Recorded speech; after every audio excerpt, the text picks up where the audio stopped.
Selamat malam, Romo, Frater, Suster, Ibu Bapak, dan teman-teman rekan fasilitator, serta peserta latihan rohani pemula sistem yang ke-10. Selamat datang dan salam jumpa kembali dalam webinar latihan doa dasar. Perkenalkan, saya Esther Margun, alumni latihan rohani pemula sistem yang keempat. Ibu Bapak dan teman-teman terkasih, webinar kita malam hari ini akan ditemani oleh dua orang narasumber. Izinkan saya membacakan riwayat singkat dari dua orang narasumber kita malam hari ini. Yang pertama, frater dengan nama lengkap Frater Chrysostomus Septian Kurniawan Serikat Yesus, atau biasa disapa dengan sebutan Frater Septian. Selamat malam, Frater Septian, selamat datang. Saat ini beliau sedang menjalani tahun orientasi kerasulan di SMK Pika Semarang sebagai subpamong dan juga berdomisili di Semarang. Narasumber kita yang kedua, yakni Mbak Aprilia Hardiani Tanto, atau biasa disapa dengan panggilan Mbak Aprilia. Selamat malam Mbak Aprilia, selamat datang. Beliau adalah alumni Magis Jakarta, formasi 2020, dan menjadi pengurus Magis Jakarta tahun 2021 hingga 2023. Saat ini Mbak April bekerja di bidang manajemen program bantuan pasien, yaitu untuk menyediakan dukungan akses pengobatan, khususnya untuk pasien-pasien yang menderita kanker dan penyakit kronis. Demikian perkenalan singkat dari dua narasumber kita malam hari ini.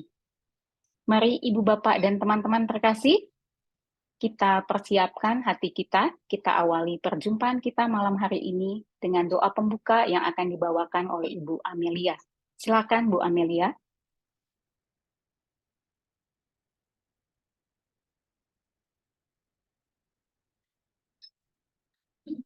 Terima kasih, Kak Esther. Kita ini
Sepertinya Ibu Amelia terpental ya. Iya, Ibu. Sepertinya terpental. Oke ya. Maaf teman-teman, kita coba tunggu sebentar ya.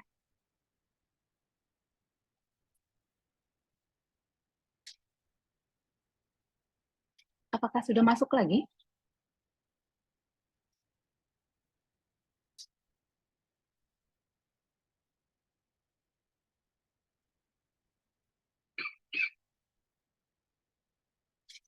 Oh,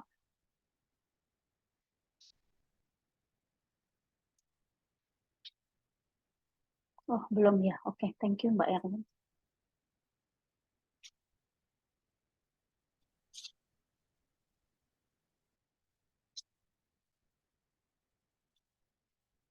Mungkin Ibu Amelia ada gangguan sinyal. Ada teman-teman yang mau mewakili untuk doa pembuka? Silakan bisa langsung open mic-nya.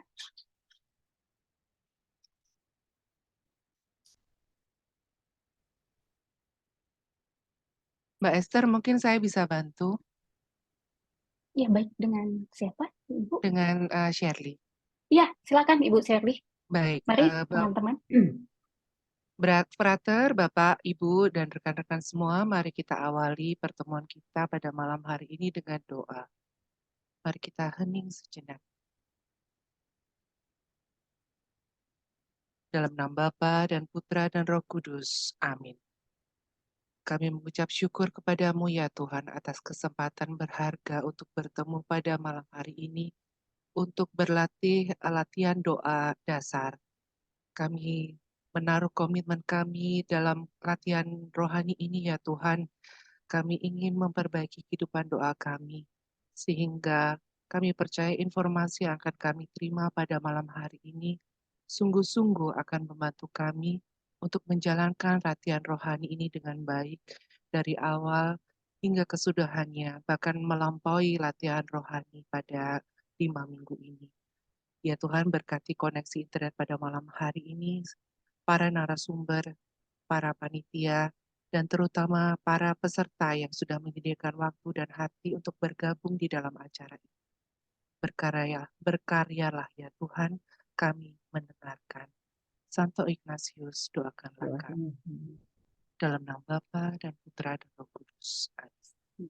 Baik, terima kasih banyak Bu Shirley untuk bantuannya yang sudah membawa kita pada doa pembuka.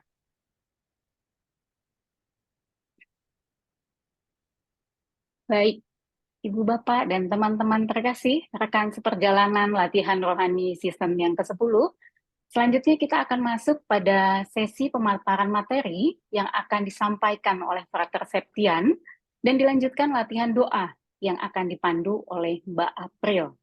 Selamat malam, Frater Septian. Halo, selamat malam. Selamat datang, Frater. Terima kasih. Mbak April sudah datang juga. Selamat malam, Mbak April. Malam, Maester. Ya, selamat datang. Baik, silakan sekarang virtual Zoom saya serahkan kepada Frater Septian ya dengan Mbak April ya yang akan membawa kita ke materi dan kemudian dilanjutkan dengan latihan doa. Begitu ya, Frater dan Mbak April ya? Oke, baik. Iya, baik. Silakan, Frater. Oke, baik. Sebelumnya saya minta izin untuk share screen terlebih dahulu ya. Baik, silakan. Ini masih ada sharing dari Mbak Yeyen ya, sehingga saya belum bisa share. Mungkin bisa dimatikan dulu. Oke, bentar. Oke, mungkin sebelumnya saya ingin melakukan perkenalan dulu ya, Bapak Ibu, saudara-saudari sekalian. Perkenalkan, saya Frater Septian. Saya juga alumni dari LRP season 2 dan season 4. Jadi sudah cukup lama, tahun 2020 dan 2021. Kemudian selain itu saya juga pernah ikut menemani teman-teman magis, salah satu kelompok kategorial anak muda di Jakarta. Mungkin di sini ada beberapa teman yang saya kenal dari komunitas magis, ini termasuk juga Mbak April, ya dulu juga satu teman yang ikut menemani teman-teman peserta yang lain dalam menekuni hidup doa. Gitu. Nah, dalam kesempatan ini kemarin saya diminta sharing pengalaman mengikuti latihan doa dasar untuk mempersiapkan teman-teman, terkhusus para peserta yang baru bergabung di latihan rohani pemula yang ke-10 ini. Saya berterima kasih diberi kesempatan boleh terlibat lagi mengikuti dan juga membantu teman-teman dalam mempersiapkan latihan doa, latihan rohani nanti. Sebelumnya apakah sudah terlihat PowerPoint saya? Sudah terlihat Sudah, ya? Frater. Sudah, jelas. Oke, baik. Nah, teman-teman, Bapak Ibu, Romo, Frater, Bruder sekalian. Nah, di awal slide ini saya memberikan gambar yang cukup menarik dan cukup fenomenal. Ini merupakan gambar dari seorang pelukis Prancis bernama Michelangelo yang dibuat pada tahun 1508 sampai 1512. Gaya lukisannya ini adalah fresko, di mana Michelangelo ini diminta untuk melukis di dinding atau di atap langit-langit kapel Sistina di Vatikan sana. Nah, gambar ini berjudul The Creation of Adam, penciptaan Adam. Saya membuat atau meletakkan gambar ini di awal untuk membantu membuat disposisi ya. Kita sepakati dulu disposisi di awal kita berdoa kali ini adalah bagaimana Allah itu yang pertama kali punya inisiatif berkehendak untuk datang menemui manusia. Memang judulnya adalah penciptaan Adam. Tetapi dalam perjalanan waktu, salah seorang pembimbing rohani saya itu menunjukkan gambar ini. Dan yang menjadi pusat perhatiannya adalah di tengah-tengah ini, yaitu adalah gambar tangan. Jadi ada tangan dari Allah Bapa sendiri dan juga tangan dari manusia gitu ya. Jadi kita melihat ada dua perbedaan, ada tegangan nih, yaitu bahwa tangan Allah Bapa itu cukup apa ya istilahnya tegas, kuat gitu ya, menunjuk ingin menggapai manusia gitu ya. Sedangkan manusianya itu sendiri, coba teman-teman Bapak Ibu lihat, tangannya itu berbeda sekali dengan apa yang dilukiskan oleh Michelangelo ini, yaitu tangannya lemah lunglai gitu ya. Kelihatan ogah-ogahan, kurang bersemangat gitu ya. Nah, ini lebih jelas lagi. Dan saya mengutip dari bukunya Latihan Rohani Pemula, kayak Michael Hansen ya. Sini saya ingin menunjukkan bahwa sebenarnya Allah itu menanti kita setiap saat, setiap waktu. Gitu. Ada sebuah value atau nilai dari spiritualitas Yesuit ya. Mungkin Bapak Ibu kenal finding God in all things, ya. Menemukan Tuhan dalam segala hal gitu ya. Bahkan termasuk hal-hal kedosaan kita, di situ juga Allah itu hadir. Nah, ini ingin menggambarkan bahwa ini tangan Tuhan ini yang selalu ingin menjumpai manusia, ingin menjumpai kita. Tetapi seringkali kita itu merasa males, ogah-ogahan, dan lain-lain. Nah, salah seorang filsuf Yesuit, ya, Yesuit kok filsuf ada yang menarik di situ, bernama Pierre Teilhard de Chardin. Dia pernah menulis bahwa sebenarnya kita itu bukan manusia yang mengalami pengalaman spiritual, tetapi sebenarnya kita itu adalah makhluk spiritual yang mengalami pengalaman manusiawi. Nah, di situ ada sebuah pembalikan yang cukup baru bagi saya ketika membaca. Saya menemukannya dari sebuah buku Design Your Life karya Harry Santoso. Jadi 12 cara untuk sukses gitu ya. Nah, di awalnya ini faktor yang pertama dan terutama Hari Santoso ini menuliskan bahwa kita itu adalah makhluk spiritual sebenarnya. Nah, sayang dalam setiap kehidupan pribadi kita seringkali kita itu terhalang gitu ya. Mengalami apa yang disebut distraksi atau terganggu, gangguan. Kita salah fokus gitu ya. Nah, ini hanya untuk pengantar saja bahwa mengapa kok manusia di gambar ini kok rasa-rasanya kok enggan gitu ya. Bukan berarti kita itu tidak suci atau tidak kudus atau kurang beriman, tetapi kadang kita itu fokusnya masih terbelah. Nah, ini gambarnya ya, ingin saya lingkari. Nah, alur presentasi dalam pada malam hari ini saya bagi 3 saja secara singkat, yaitu mengenai keheningan, kekayaan dalam keheningan, dan kemudian yang kedua yang penting adalah struktur doa dalam latihan rohani pemula. Jadi di bagian yang kedua nanti berisi hal-hal pokok-pokok penting yang perlu Bapak Ibu saudara-saudari perhatikan selama menjalani latihan rohani pemula. Dan yang ketiga saya akan sharing pengalaman melakukan latihan rohani. Semoga bisa memberikan sedikit daging supaya teori-teori yang saya sampaikan nanti tidak terlalu kering gitu ya. Oke, kita mulai pada bagian yang pertama dulu. Kekayaan dalam keheningan.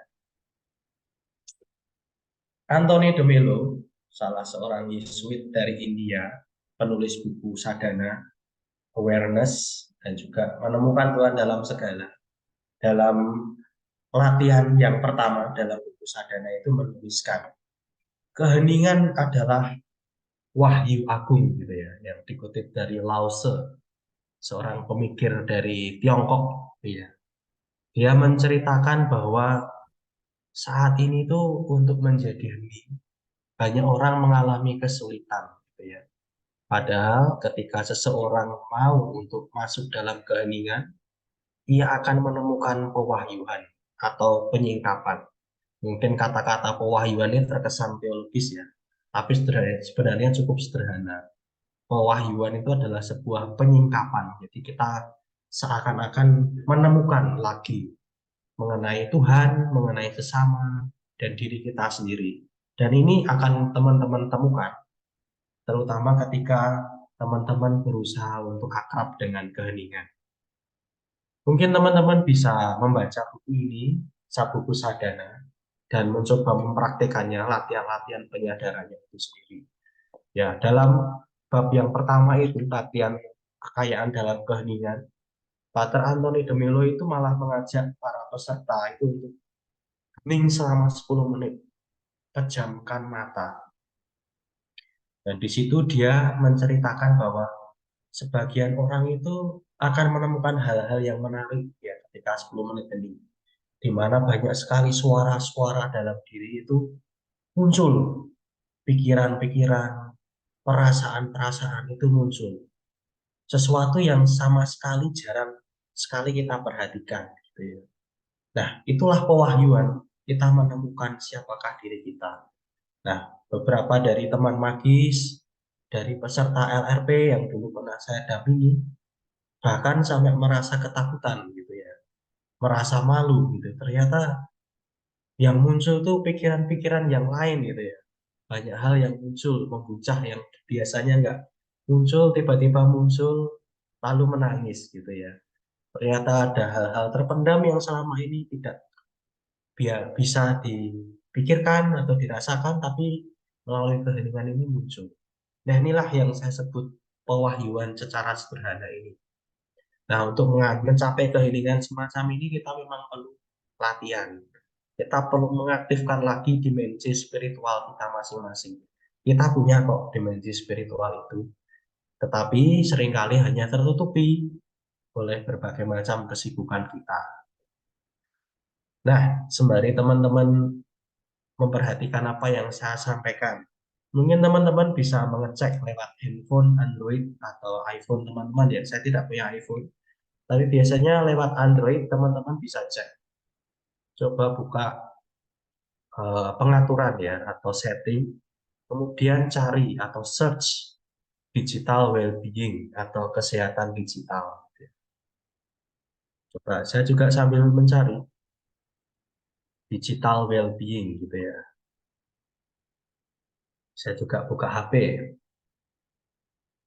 Nah, di sana teman-teman akan menemukan gitu ya, lewat handphone itu berapa lama teman-teman itu menggunakan handphone setiap hari dan untuk apa saja gitu ya. Misalnya Instagram, YouTube, Tokopedia, dan seterusnya, WhatsApp gitu ya. Teman-teman akan melihat gitu ya, berapa lama sih kita itu menggunakan handphone dan seberapa efektif kita menggunakan Android kita masing-masing. Bisa. Nah, kemarin saya kan seorang supamong di PKL, di SMK PK. Di sana seringkali saya melihat anak-anak itu, coba kamu buka digital well-being. Ternyata selama ini 5 jam itu dia scrolling TikTok dan Instagram gitu ya. Betapa banyak waktu yang ia buang hanya untuk scrolling, hanya untuk nonton orang joget gitu ya. Dan itu sangat membuang-buang waktu. Nah, dari sini kita bisa melihat ya, tadi dalam gambar The Creation of Adam tadi ya, manusia itu lemah gitu ya, karena punya kehendak, punya kebebasan, sehingga dia itu tidak mungkin ya, dia itu punya kehendak yang kuat untuk mencapai Tuhan, tapi terdistraksi oleh banyak hal. Maka semoga melalui latihan-latihan penyadaran, latihan doa dasar nanti, teman-teman mulai bisa melihat diri sendiri dengan lebih bijak. Dan mungkin hal yang penting adalah ketika teman-teman masuk ke latihan rohani, bicaralah pada diri sendiri bahwa saya itu ingin mengikuti retret ya selama waktu yang dibutuhkan ini. Jadi latihlah kesadaran terus-menerus. Nah, saya dulu sempat mengutip kalimat dari Pater Abdul Nicholas. Dia menyampaikan kepada para Yesuit, Romo-Romo, Buddha, Frater. Mengapa latihan rohani tidak berubah semendalam yang kita harapkan? Dengan bahasa sederhana, saya ingin menyampaikan bahwa mengapa kok kita itu yang sering berdoa, sering ke gereja itu tidak mengalami perubahan? Gimana? Apakah teman-teman mengalami bahwa teman-teman merasa doaku terasa kering, doaku gitu-gitu aja? Kok aku tidak merasa puas ya ketika selesai berdoa? Nah, kehidupan religius kita kehilangan sesuatu yang terkait dengan dampak di dalam maupun di luar gereja. Pater Adolfo Nicholas bertanya, apa yang telah hilang? Apa yang keliru? Apakah kita salah memahami seruan untuk pembaruan? Ataukah kita tanpa tujuan gitu ketika berdoa? Pater Adolfo Nicholas berpendapat, saya seperti banyak teman saya dalam kehidupan religius, bukanlah orang jahat. Kami adalah orang-orang yang baik, berusaha sebaik mungkin untuk melakukan dengan baik apa yang diminta untuk kami lakukan, dari berdoa, mengajar, bermain sepak bola, hingga membantu dalam liturgi pekan suci. Kami bahkan bernyanyi dengan baik. Akan tetapi ternyata kami itu terdistraksi. Jadi kita itu bukan orang-orang jahat, Bapak Ibu, saudara-saudari, teman-teman sekalian. Hanya kita itu kadang salah fokus. Kita terdistraksi. Dalam doa itu seringkali yang menjadi fokus bukan Tuhan, bukan relasi yang makin mendalam dengan Dia, tetapi keinginan-keinginan kita. Kita ubyek ya, kita ribut dengan diri kita sendiri. Kita mohon banyak hal, tapi kita kurang mendengarkan, kita kurang hening. Nah, semoga nanti lewat latihan rohani teman-teman mengalami perubahan. Tuh. Nah, sekilas tentang latihan rohani pemula. Nanti teman-teman akan mendapatkan bukunya dan mungkin juga dibantu oleh para fasilitator yang baik dan murah hati. Maksud saya biar rata. Oke, sekilas tentang latihan rohani pemula. Latihan rohani pemula itu merupakan salah satu bentuk doa yang berasal dari tradisi spiritualitas Ignatius.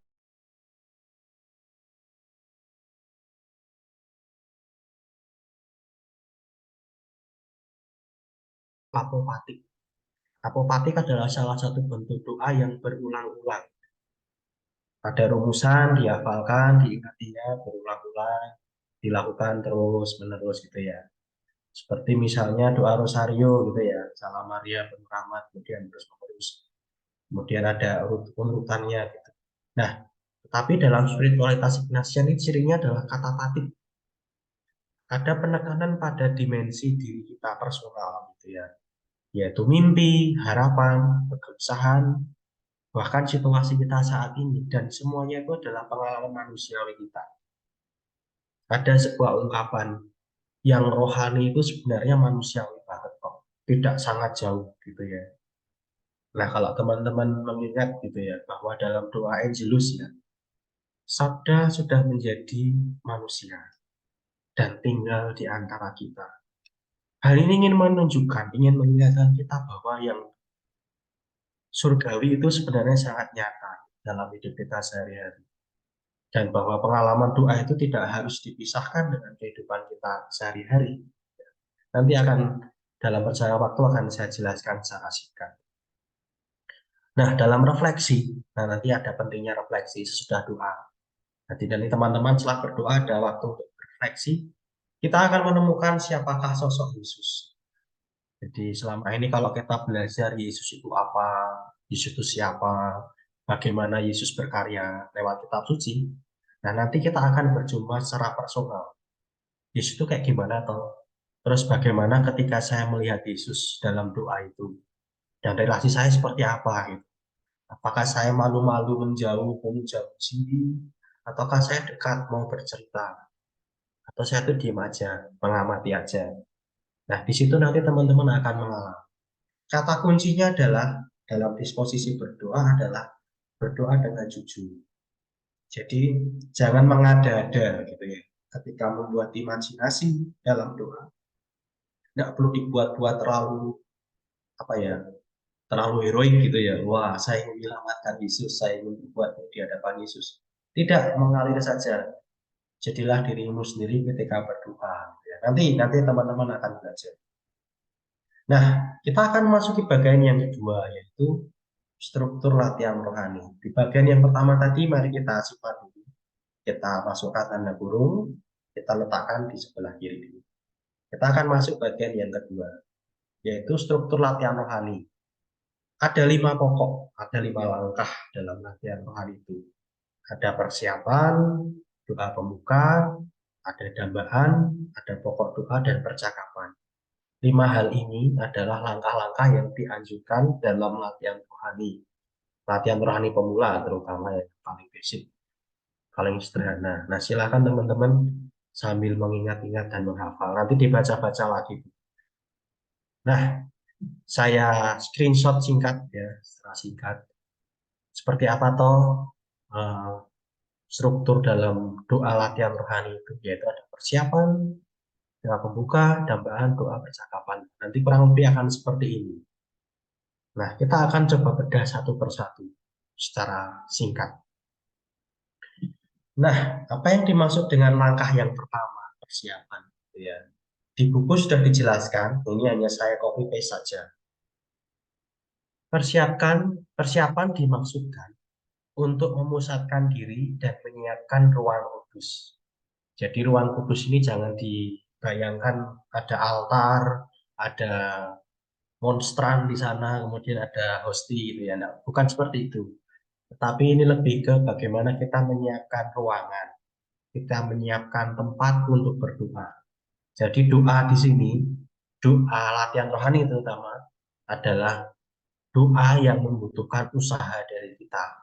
Jadi kita perlu menyiapkan tempat, menyiapkan suasana, menyiapkan hati untuk berdoa. Jadi ada persiapannya. Enggak tergesa-gesa pengen doa gitu, enggak. Jadi ada proses untuk masuk ke dalam doa itu sendiri.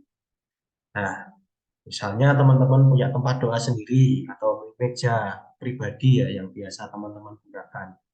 Coba itu disetting dengan seksama supaya layak untuk jadi tempat berdoa gitu ya. Atau bisa pakai ruang tamu atau kamar di mana tempat itu jauh dari keramaian, tidak mudah diganggu oleh siapapun. Bahkan kalau nanti ketika teman-teman berdoa silahkan diberi tanda gitu ya. Saya sedang berdoa jam sekian sampai jam sekian. Supaya ketika doa itu tidak diganggu.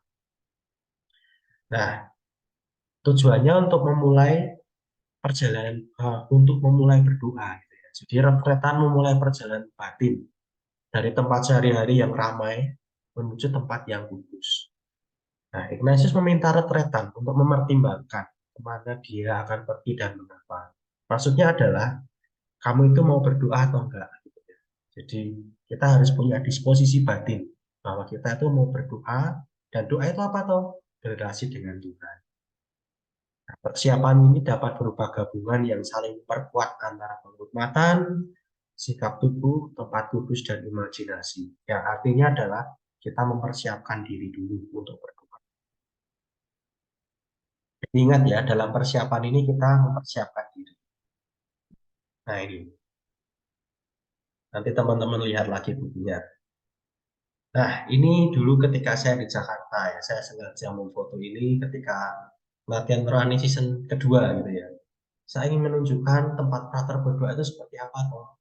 Yaitu ada buku refleksi yang warna hijau itu, kemudian ada salib kecil, kemudian ada buku kecil, itu buku eksamen saya, buku eksamen tertulis.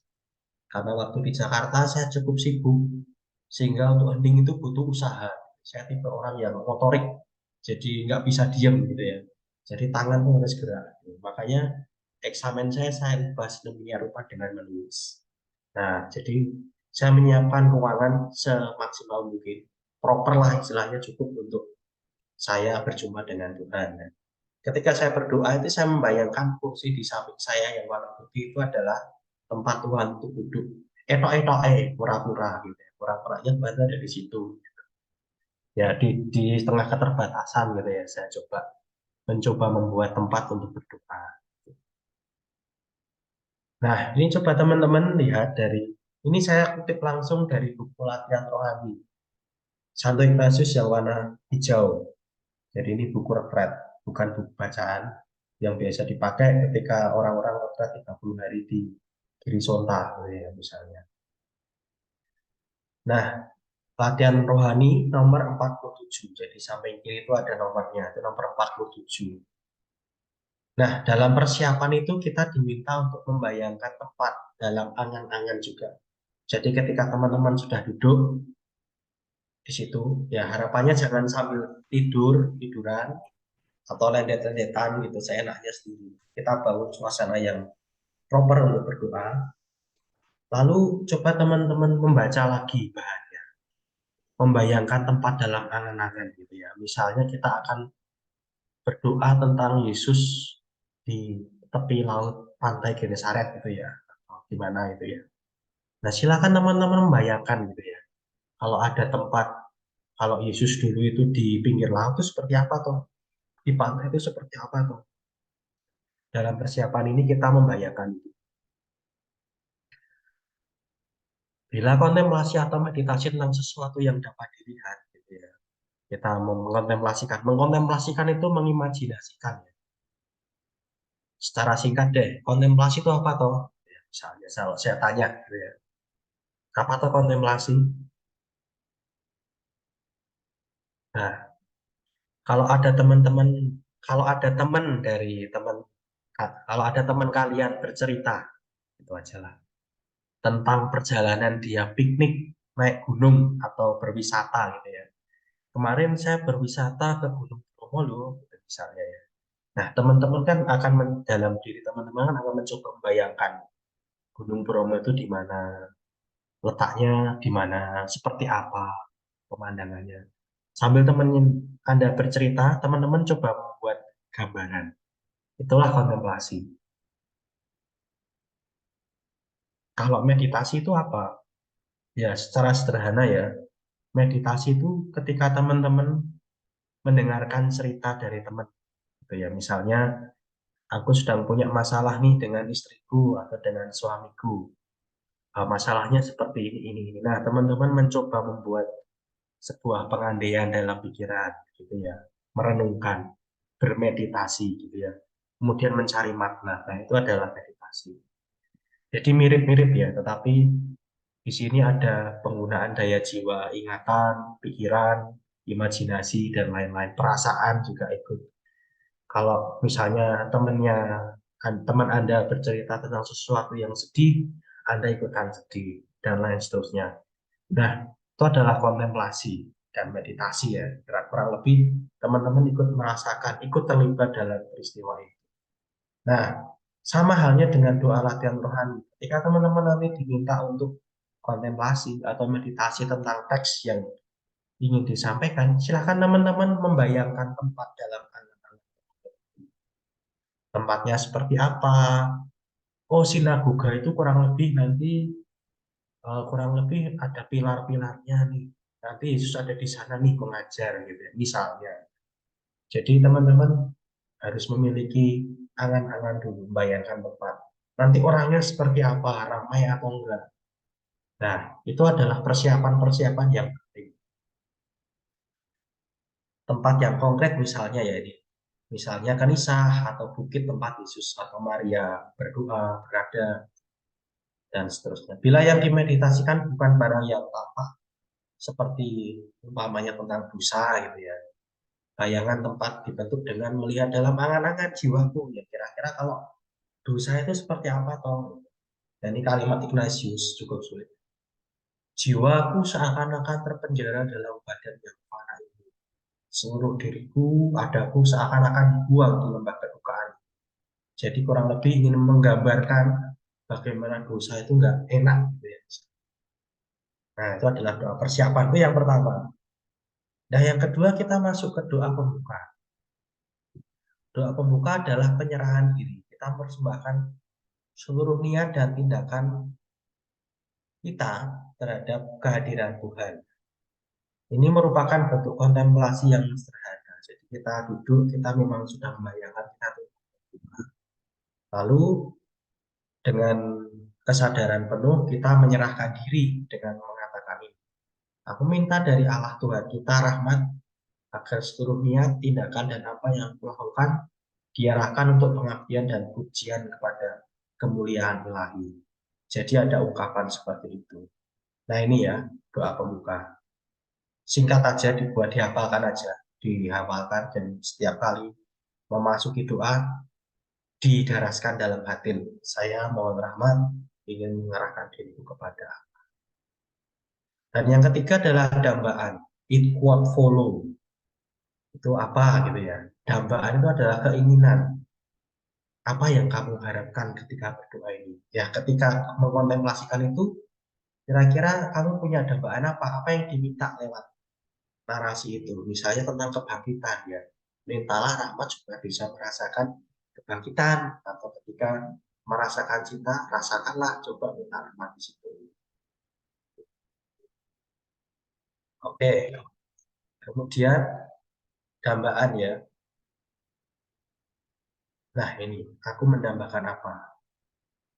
Nah, ini adalah dari latihan rohani nomor 48. Mohon kepada Tuhan apa yang ku kehendaki. Jika tentang kebangkitan, ya mintalah tentang kebangkitan bersama Kristus yang bergembira. Jika minta tentang penderitaan, ya coba mohon kesusahan air mata. Nah, dan ini yang keempat, struktur yang paling penting, yaitu adalah relasi penuh. Di sini teman-teman akan masuk dalam peristiwa yang akan teman-teman doakan. Bisa meditasi, bisa kontemplasi, atau cuma konsiderasi. Nah, konsiderasi ini cukup mencoba mencari makna, jadi pakai pikiran. Konsiderasi itu. Nah, ini dia doa ini. Aku menggunakan imajinasi. Nah, dalam poin yang keempat apa yang dilakukan? Ini ada gambar seorang frater berdoa di novisiat Giri Sonta ya. Gunakan imajinasimu ketika membayangkan peristiwa yang diminta, gitu ya. Jika diminta di pinggir laut, ya kalian di pinggir laut mencoba di dalam pikirannya, di dalam imajinasi. Bayangkan tempat, orang-orang, suasana, alur peristiwa ceritanya nanti seperti apa. Alurnya jangan dibuat berbeda ya. Ikuti alur dalam bahan doa itu. Nah, seringkali saking asiknya kita bikin alur cerita sendiri. Nah, itu bukan yang diharapkan. Tetapi ada catatan. Kalau ternyata ada alur cerita yang menurut perasaan teman-teman itu memang benar-benar menggerakkan teman-teman masuk, ikuti saja, gitu ya. Salah satu pengalaman gitu ya. Ketika saya diminta untuk mengkontemplasikan Yesus yang dibaptis oleh Yohanes Pembaptis. Jadi waktu latihan rohani itu saya diminta ya, dalam posisi doa seperti ini, keheningan, mata terpejam. Ternyata ketika Yesus dibaptis itu muncul adik kandung saya yang dibaptis gitu ya. Jadi di samping saya itu ada adik saya yang dibaptis gitu. Dan saya kaget. Loh, kok ada adik saya gitu dalam hening kok muncul gitu ya. Aneh ya. Alurnya nggak seperti ini. Saya coba nggak seperti ini. Tetapi kok perasaan itu muncul. Ternyata ketika dalam perjalanan waktu, saya membiarkan itu. Adik saya ikut di situ. Dan air mata saya itu mengalir. Gitu. Teringat sekali setelah saya refleksikan ya, bahwa saya itu dulu punya satu hal yang saya sesalkan. Gitu ya.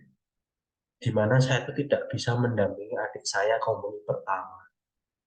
Nah, itu dia. Ada sebuah penyesalan yang muncul ketika selesai doa. Dan itu muncul gara-gara saya mengkontemplasikan Yesus dibaptis. Dan itu boleh-boleh saja. Karena itu membantu rekonsiliasi dengan Tuhan dan juga dengan adik, gitu ya. Jadi kalau seperti itu muncul, menurut saya bagus. Tetapi kalau sering muncul, biasanya itu bisa jadi godaan, gangguan. Kok yang muncul kok perempuan terus nih? Kalau misalnya sedang jatuh cinta, kok yang muncul pacarku terus nih, gitu ya misalnya. Nah, mungkin sedang ada sesuatu di situ yang perlu Anda olah. Amati, baui, rasakan, sentuhlah, bahkan terlibatlah dalam narasi itu, gitu ya. Misalnya ada perjamuan kudus nih, perjamuan terakhir ya, teman-teman dibasuh kakinya, ya ikut aja, bayangkan. Dan ini ada pokok-pokok doa dalam latihan doa ini, cukup panjang, ini di buku hijau. Ya kurang lebih dalam doa itu, teman-teman intinya diminta untuk melihat, mendengarkan, mengamat-ngamati, menimbang-nimbang apa yang dilakukan Tuhan di situ. Jadi fokusnya mulai ke Tuhan ya, bukan ke diri kita. Ya meskipun tadi ada pengecualian ya, yang saya contohkan gitu. Menimbang-nimbang konsiderasi, kenapa toh kok Yesus seperti itu? Kenapa kok Yesus menderita gitu ya? Dalam doa coba lakukan itu. Nah, nanti masuk percakapan yang kelima, struktur yang kelima. Sudah teman-teman mengalami doa tadi, cobalah teman-teman bertemu dengan Tuhan. Lakukan percakapan dengan Tuhan dalam pikiran tadi ya, dalam hati. Seperti seorang sahabat ya, ya ngobrol curhat Tuhan dalam doa. Tapi kok kamu seperti ini, kok aku seperti ini ya. Di situ coba nanti teman-teman dengarkan Tuhan akan ngomong apa. Jangan dibayangkan Tuhan tuh ngomong kayak saya ini ya. Enggak. Kadang Tuhan itu menyiratkan sesuatu aja. Ada siratan apa ya, ada ingatan, ada perasaan, nah itu bisa jadi sebuah jawaban atau respon dari Tuhan. Kurang lebih alur percakapan seperti itu. Nanti teman-teman silahkan bisa dengan Allah, bisa dengan Yesus, atau bisa juga dengan Bunda Maria, pribadi-pribadi kudus lah. Gambarannya seperti ini ya, ketika selesai kontemplasi tadi, pokok yang keempat, langkah yang keempat, coba bayangkan seperti ini. Kamu dan Yesus ketemu gitu ya di suatu taman gitu ya. Terus kamu ngobrol. Sebisanya gitu ya. Kalau nggak muncul ya nggak apa-apa. Tapi coba teman-teman sampaikan perasaan yang muncul. Dan setelah selesai doa ditutup Bapa kami ya tadi ya. Jangan lupa membuat refleksi atas pengalaman Tuhan. Dalam doa tadi yang muncul ini. Terus refleksi saya ini. Mungkin ada keterkaitan dengan masa lalu atau kekhawatiran masa depan dan lain-lain. Nah, nanti silahkan dibaca lagi ketika sudah sehari atau seminggu dan lihat ada kemajuan apa. Nah, kurang lebih seperti itu. Nah, saya akan coba sharing sedikit pengalaman latihan rohani. Nah, ini sudah bagian yang ketiga. Saya menggambarkan di situ ada seekor anjing ya, anjing kesayangan saya waktu di Jakarta. Namanya si Aseng gitu ya. Aseng. Mengingatkan saya pada saat saya penjubahan di waktu tahun 2017 gitu ya. Saat saya masuk, kemudian akan ada penjubahan memakai jubah. Saya diminta untuk berperan 3 hari, dan di sana saya diminta kontemplasi. Nah, ketika kontemplasi saya lupa bahannya apa. Intinya kurang lebih mengajak saya untuk berpikir-pikir kamu mau masuk IC enggak? Gitu. Intinya seperti itu. Nah, dalam proses itu hari saya ingat hari ketiga, ada gambaran tangan ya. Jadi ini saat saya masih benar-benar amatir gitu ya, dalam hal doa. Ada sebuah tangan dalam pikiran saya, dalam imajinasi saya itu. Ada sebuah tangan dan dia itu membawa dada ayam gitu ya. Dada ayam, fried chicken gitu ya. Teman-teman pasti bisa membayangkan. Dan ternyata saya itu adalah seekor anjing. Saya hanya duduk ngiler gitu ya. Seekor anjing itu ngiler melihat dada ayam. Lalu saya gambar. Lalu saya hari ketiga itu saya ngobrol dengan pembimbing rohani saya, magister saya, Romo Nano. Romo, kok saya dalam doa kok menemukan ini ya. Saya menjadi anjing, dan ini ada sebuah tangan yang saya anggap adalah Tuhan, yang membawa fried chicken dada ayam gitu.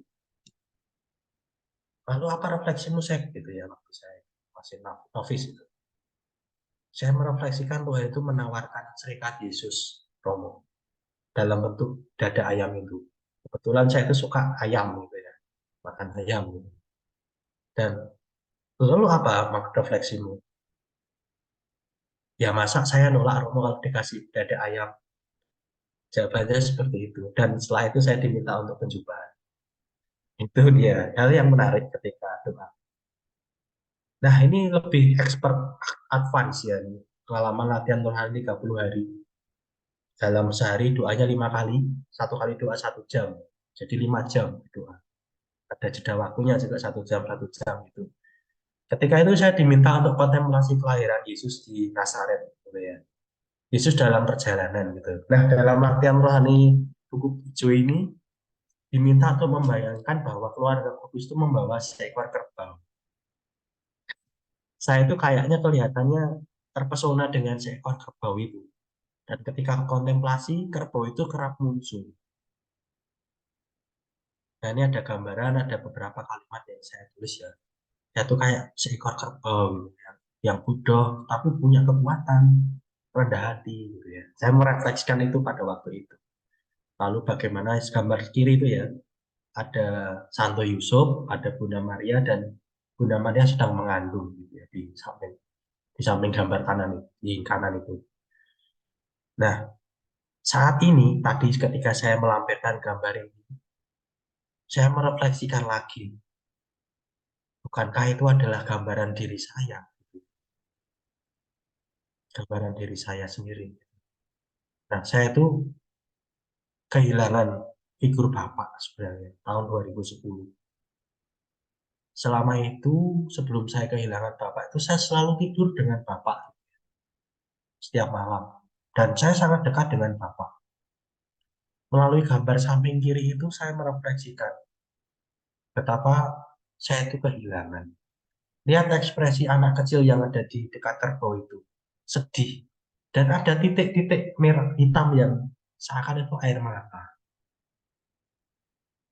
Ada pewahyuan di sana bahwa saya waktu itu mengalami kesepian. Dan gambar Maria dan Yosef itu sepertinya adalah adik dan ibu saya. Itu dia. Doa itu bisa mengubah, bisa menyingkapkan diri kita. Dan dari situ saya tahu betapa saya itu punya kerinduan yang besar terhadap Bapak. Dan syukurnya 2018-2019 itu saya diminta untuk menyembuhkan diri itu. Mencoba membayangkan bagaimana proses kematian Bapak saya dan seterusnya. Lama sekali prosesnya sampai sekarang udah nggak lagi terbebani pengalaman ditinggal oleh Bapak. Kerbau ini ternyata adalah Bapak saya, tulang punggung keluarga. Wah, dan saya kehilangan. Itu gambar kanan saya. Jadi dalam pengalaman rohani ini muncul siapakah diriku, ternyata saya yang kehilangan. Yaitu adalah diri saya sendiri. Ini juga muncul ya, kontemplasi Yesus lahir di Palungan gitu ya. Sampai ibu saya tidur, dan kemudian ternyata itu adalah bayi Yesus itu adalah saya sendiri yang dijagai Bapak.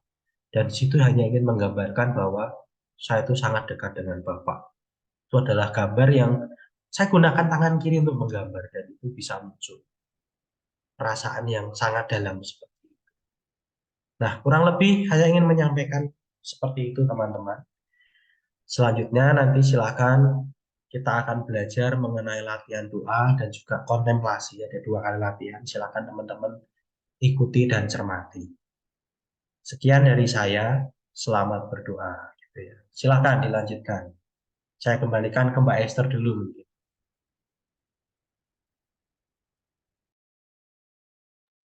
Ya, baik. Terima kasih, Frater Septian, untuk pemaparannya ya. Wah, teman-teman, tadi hasil kontemplasinya bagus-bagus ya. Tertarik? Tertarik dengan kontemplasi? Baik, sekarang kita akan beralih ke latihan doa ya, Frater ya. Oke, baik. Silakan Mbak Aprilia. Mbak Aprilia akan membantu kita. Bagaimana sih caranya berlatih doa?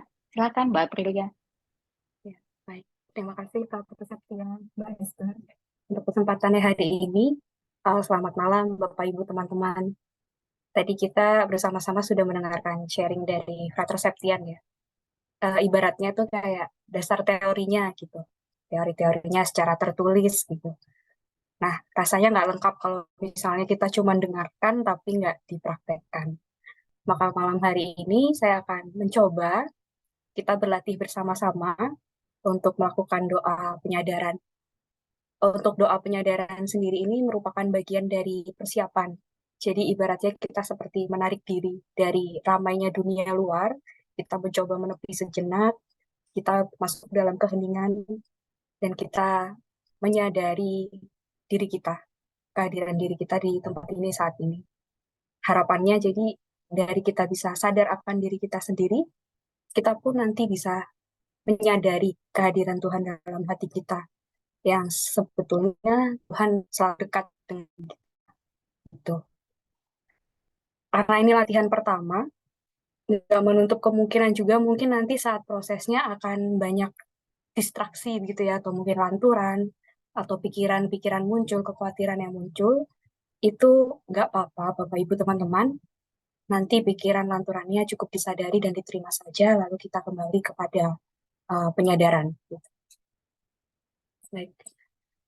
Untuk mengawali doa hari ini, apabila sekiranya Bapak Ibu menggunakan aksesoris seperti kacamata atau mungkin aksesoris lain yang dirasa mengganggu, boleh untuk dilepaskan terlebih dahulu. Kemudian kita bisa mengambil posisi duduk yang nyaman. Jika di lantai bisa bersila, jika duduk di kursi, diusahakan punggungnya tegak, namun bahunya tetap rileks. Kita masuk dalam sikap doa. Kita pejamkan mata.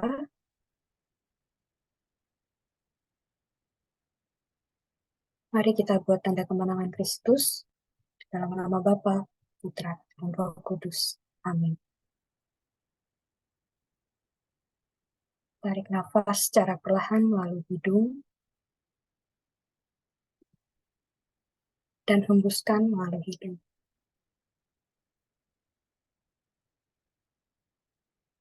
Tarik nafas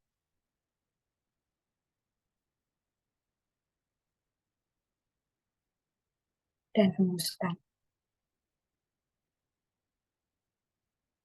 Ulangi beberapa kali sampai tubuh terasa menjadi lebih rileks.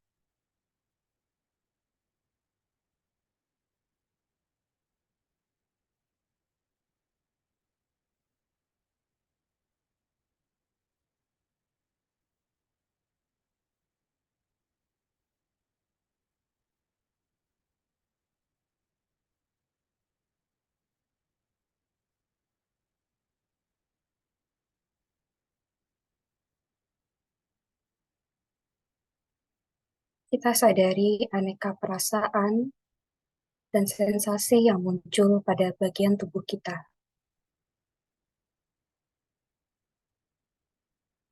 Kita sadari dan rasakan sentuhan udara pada kulit kita.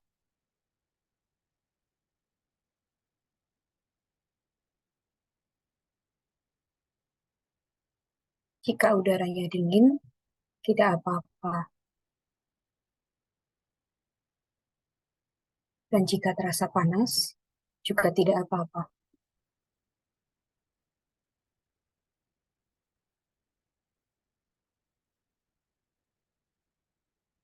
Kita sadari sentuhan baju pada kulit kita. Sentuhan kain yang menyentuh kulit kita.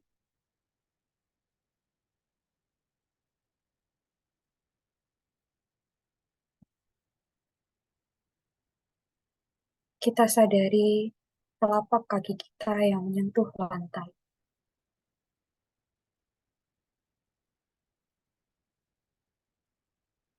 Kita sadari alas duduk kita.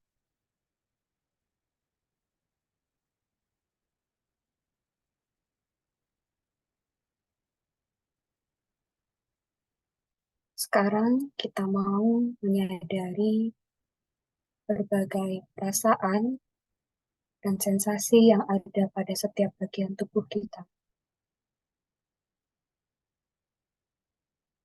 Kita sadari mulai dari bagian ubun-ubun,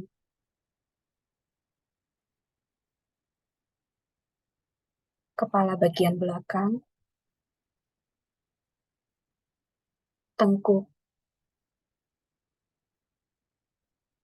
leher,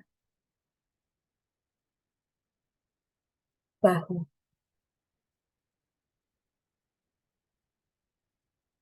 Jika ada bagian yang terasa tegang atau kurang nyaman, sampaikan padanya dalam hati untuk rileks.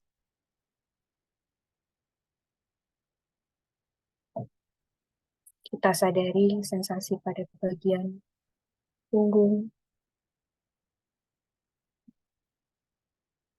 lengan atas, tangan,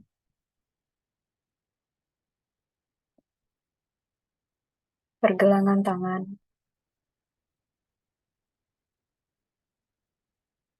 punggung tangan, jari-jari tangan, telapak tangan, pinggang, panggul, paha bawah, betis, pergelangan kaki, tumit, telapak kaki, jari-jari kaki, punggung kaki, tulang ring, lutut, paha atas, perut, dada,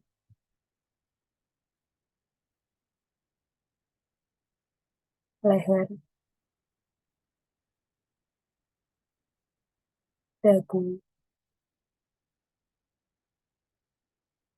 bibir,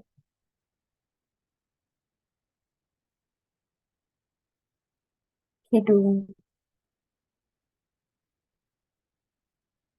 pipi, telinga, mata, dan dahi. Kita sadari perasaan dan sensasi yang muncul dari setiap bagian tubuh.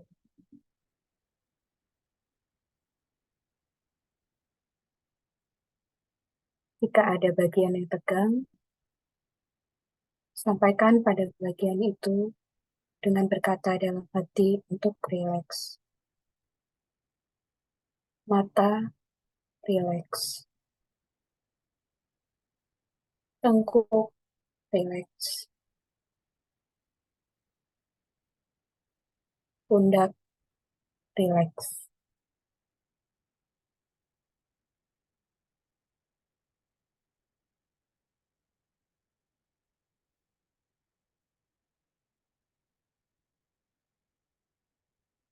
Jika ada pikiran atau lanturan yang muncul, tidak apa-apa. Cukup disadari dan diterima. Lalu biarkan pikiran itu pergi dengan sendirinya. Perlahan kita arahkan kembali kesadaran kita pada tubuh kita.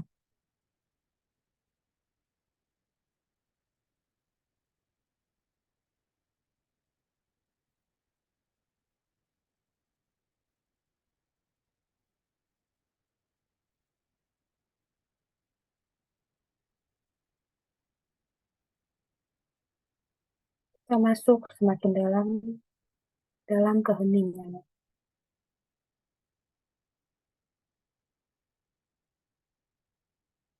kita rasakan kehadiran Allah dekat kita.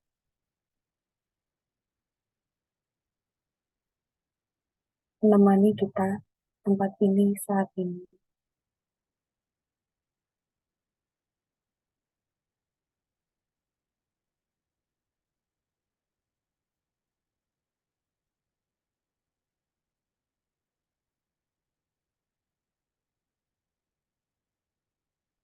Kita ucapkan syukur kepadanya. Berkat anugerahnya, kita masih memiliki tubuh yang sehat dan baik.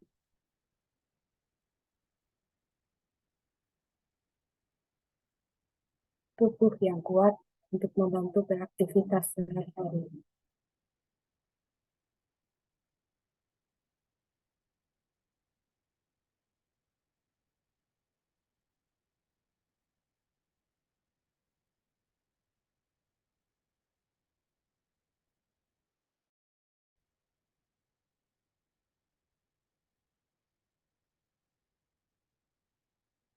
Kita sampaikan ungkapan syukur kita dengan meneruskan doa kemuliaan kepada Bapa, Putra, dan Roh Kudus, seperti pada permulaan, sekarang, selalu, dan sepanjang segala abad. Amin. Perlahan-lahan, kita sadari kembali keberadaan kita di tempat kita masing-masing. Perlahan-lahan membuka mata. Kita tutup dengan membuat tanda salib dalam nama Bapa, Putra, dan Roh Kudus. Amin.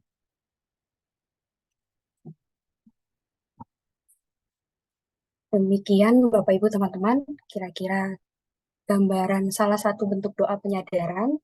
Tadi yang kita praktekkan bersama adalah doa penyadaran tubuh dalam rangka persiapan untuk kita bisa memasuki keheningan dan mempersiapkan doa. Begitu. Mungkin demikian yang bisa saya sampaikan. Saya kembalikan ke Mbak Esther. Baik, terima kasih banyak Mbak April untuk membantu kami dalam latihan doa yang baru saja dipandu oleh Mbak April. Ibu Bapak dan teman-teman terkasih, kita berterima kasih kepada Frater Septian dan Mbak April yang sudah membimbing kita dari sesi pengajaran dan latihan doa. Mari kita berikan reaction untuk Frater Septian dan Mbak April.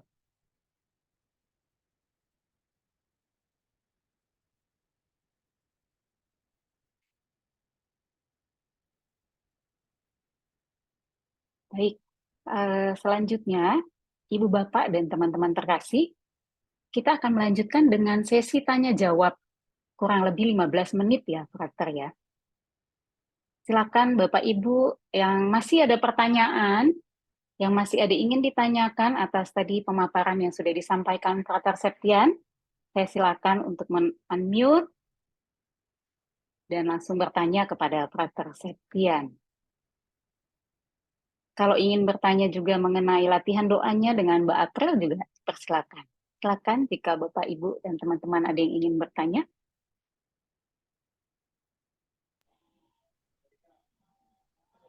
Izin bertanya, Bu Esther? Ya, maaf dengan Pak Kasianus. Ya, silakan Pak Kasianus. Selamat malam, Frater Septian. Frater, dari struktur doa itu tadi, saya ingin menanyakan tentang percakapan. Ya.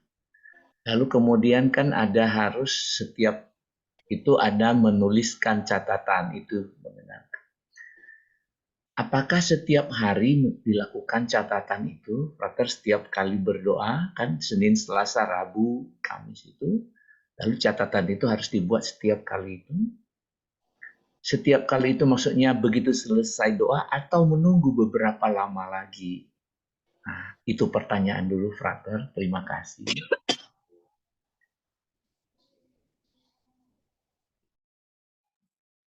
Baik, terima kasih Pak Kasianus. Silakan, Frater.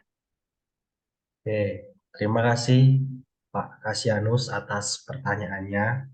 Ya, ini merupakan hal yang penting ya bagi kita untuk mencermati bahwa dalam latihan rohani, terkhusus nanti yang akan teman-teman alami nanti, diminta untuk membuat catatan setiap kali selesai doa. Sebenarnya apa sih tujuan kita membuat catatan tentang doa itu gitu ya? Yang pertama adalah tentang diri kita gitu ya. Diri kita itu menurut seorang pemikir hermeneutika Paul Ricoeur gitu ya. Manusia itu adalah makhluk pelupa. Ya, sebenarnya saya pengen ngomong manusia itu gampang, tapi tak bungkus dengan agak canggih aja.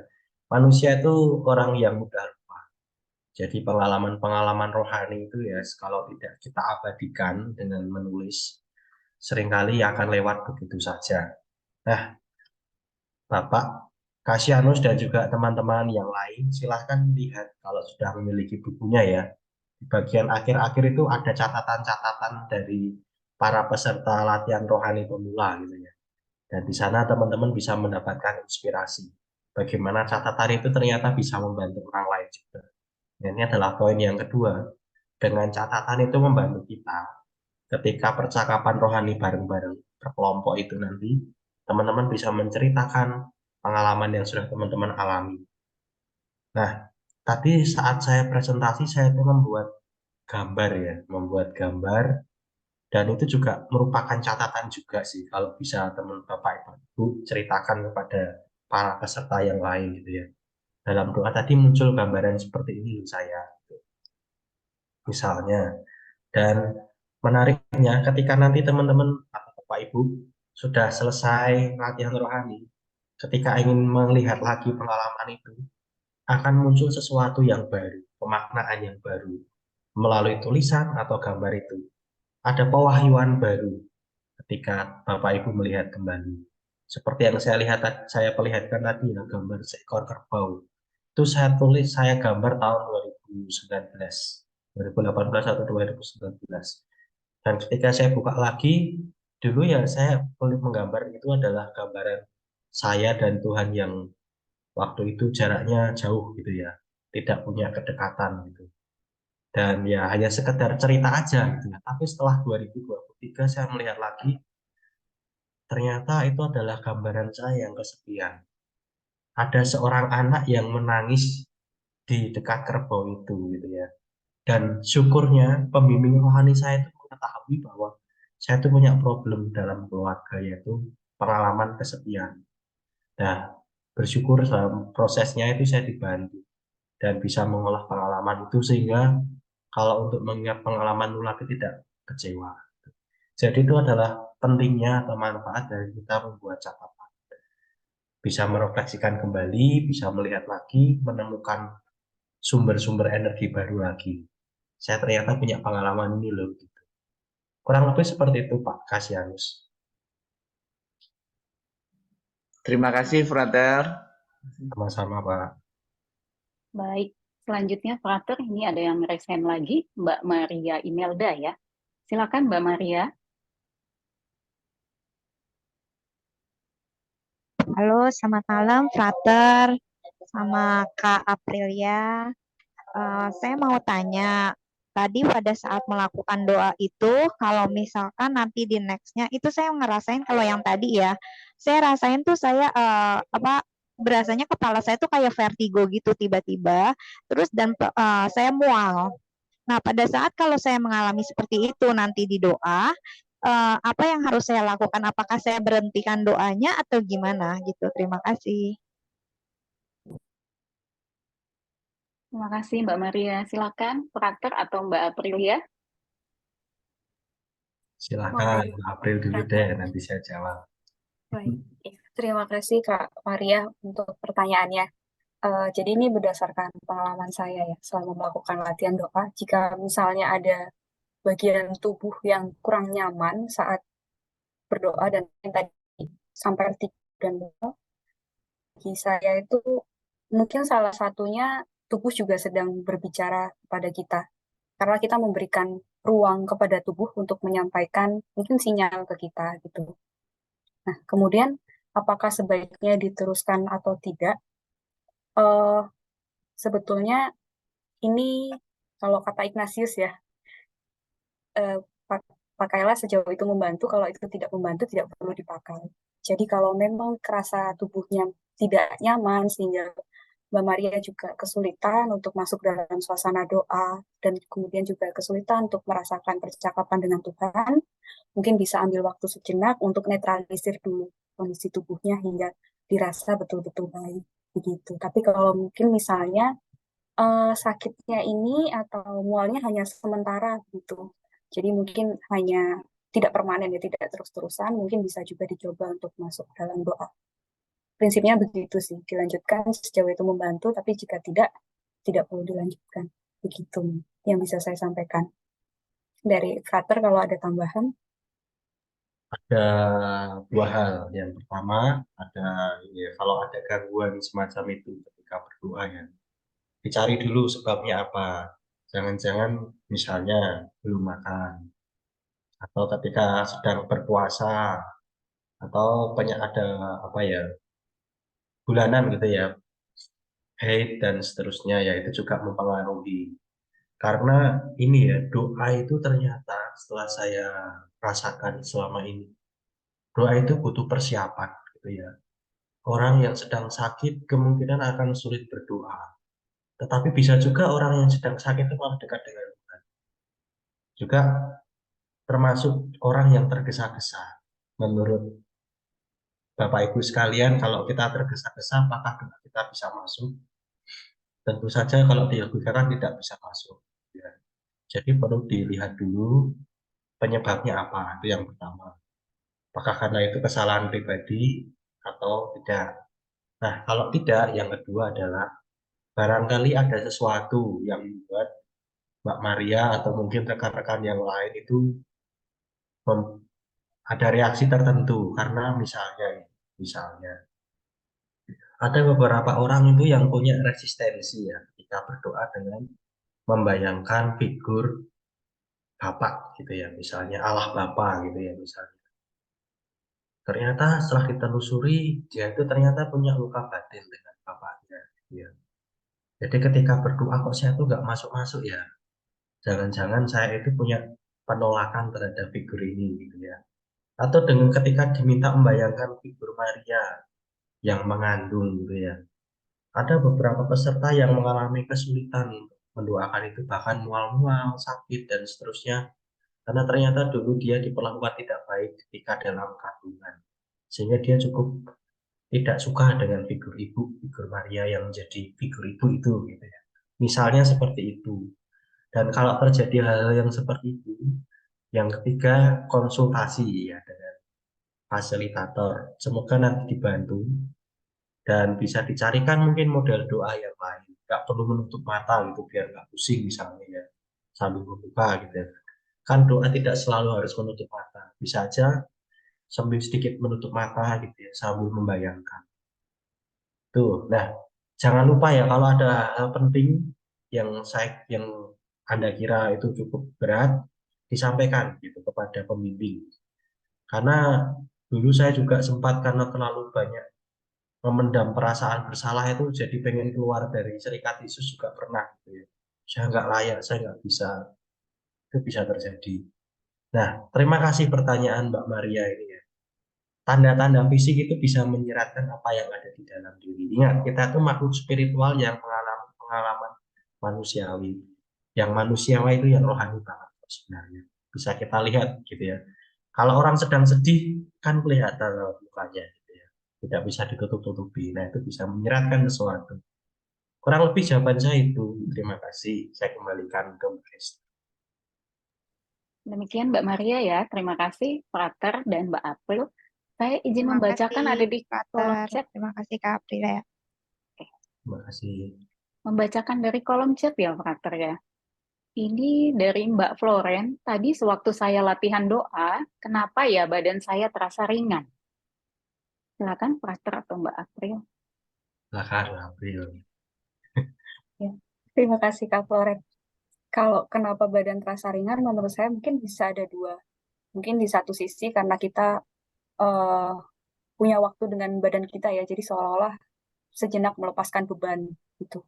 Tapi mungkin yang kedua bisa jadi terlalu terlarut dalam suasana. Jadi antara mungkin fokus tidak fokus gitu.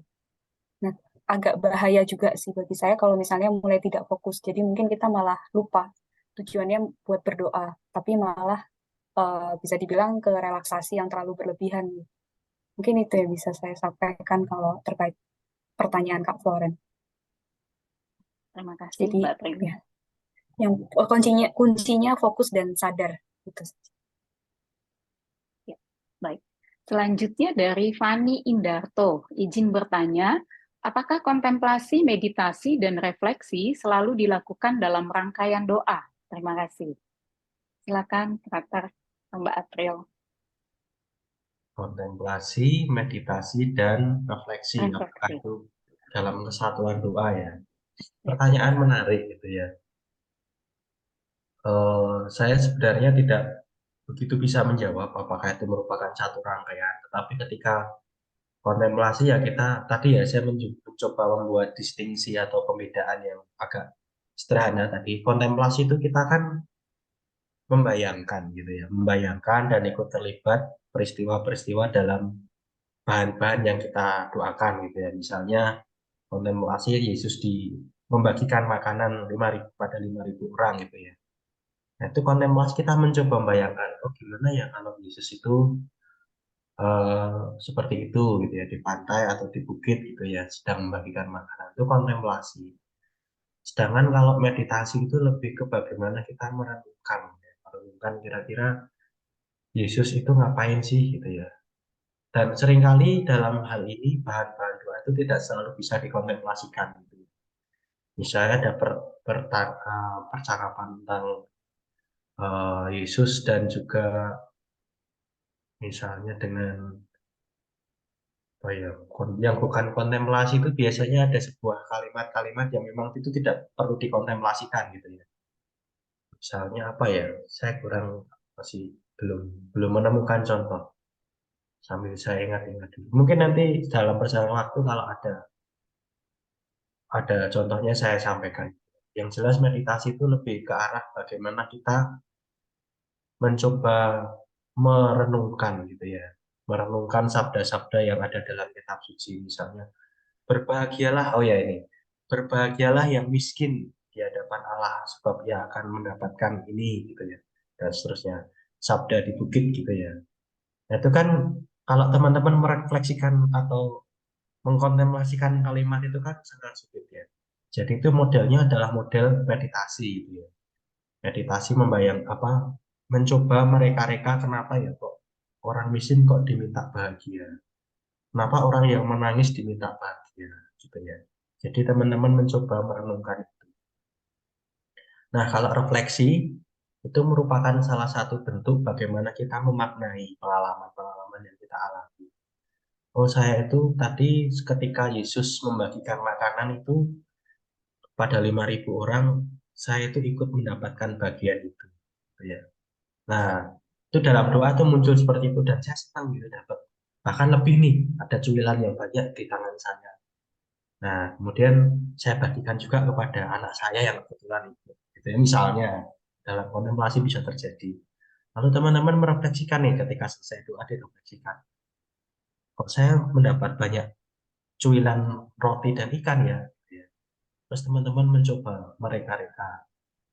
Apakah jangan-jangan saya itu tadi selama hari ini saya mendapatkan rezeki yang berlimpah gitu ya. Bisa saja itu terjadi dan itu masuk ke dalam doa. Jadi hal-hal yang kita alami terkadang bisa masuk ke dalam doa. Ada refleksinya gitu ya ketika kita coba mencari apa ya sambungannya. Kalau orang Jawa bilang otak-atik gathuk gitu ya. Disambung-sambungnya mungkin bisa seperti itu. Jadi refleksi itu ketika sudah selesai. Nah, mungkin ada kontemplasi meditasi dalam satu kesatuan juga bisa. Misalnya kita nggak bisa kontemplasi nih, cuma bisa meditasi, ya bisa. Kurang lebih seperti itu yang bisa saya jawab. Terima kasih. Terima kasih, Frater. Demikian Mbak Fani ya, semoga bisa membantu. Ini ada dari Bu Titi, tapi hanya statement. Mohon maaf saya lewatkan ya. Lalu dari Gabriela sudah dijawab oleh Frater. Kemudian dari Mbak Grace. Mungkinkah dalam kontemplasi tidak menentukan hal-hal yang pengalaman pribadi, tidak menemukan, Frater. Mungkinkah dalam kontemplasi tidak menemukan hal-hal atau pengalaman pribadi? Lalu apa yang harus dilakukan? Berusaha menemukan atau biarkan saja? Silakan, Frater. Oke, baik, terima kasih. Atau Mbak April mau menjawab dulu? Silakan. Mungkin ada pengalaman yang relate. Gitu. Doa kok sekiranya hanya gitu aja gitu, nggak ada relasi dengan diri pribadi. Baik, baik. Kalau dari pengalaman saya selama berproses sejak kenal doa kontemplasi ya, itu pernah banget waktu berkontemplasi ya saya nggak jadi apa-apa gitu. Maksudnya waktu itu kalau nggak salah ada kontemplasi Tuhan Yesus menemui yang penjala ikan, menemui murid-muridnya yang lagi menjala ikan. Ya di situ saya nggak jadi apa-apa, cuma jadi penonton aja gitu, ngamatin gimana Tuhan Yesus menyapa murid, terus murid-muridnya itu lagi di dekat perahu gitu. Jadi ya sangat mungkin kalau misalnya tidak relate dengan pengalaman pribadi, maksudnya nggak teringat. Kalau Frater Septian tadi kan spesifik sekali ya, teringat waktu dulu pengalaman dengan bapak, kemudian dengan keluarga, dengan adik gitu. Itu menurut saya juga nggak apa-apa, yang penting disadari perasaan yang muncul saat itu. Kemudian juga refleksinya gitu. Karena kita meskipun tidak menjadi apa-apa dalam kontemplasi itu, kita menempatkan diri sebagai bagian yang terlibat dalam peristiwa Injil itu. Dan kita bisa mengambil kesan atau refleksi dari peristiwa tersebut gitu. Karena nanti di akhir, kalau dari pengalaman saya, nanti kan akan ditutup juga dengan percakapan dengan salah satu orang kudus, apakah itu Tuhan Yesus atau Bunda Maria. Gitu. Nanti bisa kemudian di-sharingkan apa yang dirasakan dalam percakapan. Gitu. Baik, terima kasih Mbak Aprilia. Demikian Bu Grace ya, semoga bisa membantu. Selanjutnya dari Fanny Lim. Saya merasa agak merinding, tapi saya tidak ada bayangan apa-apa. Apakah normal-normal saja? Silakan Frater atau Mbak April.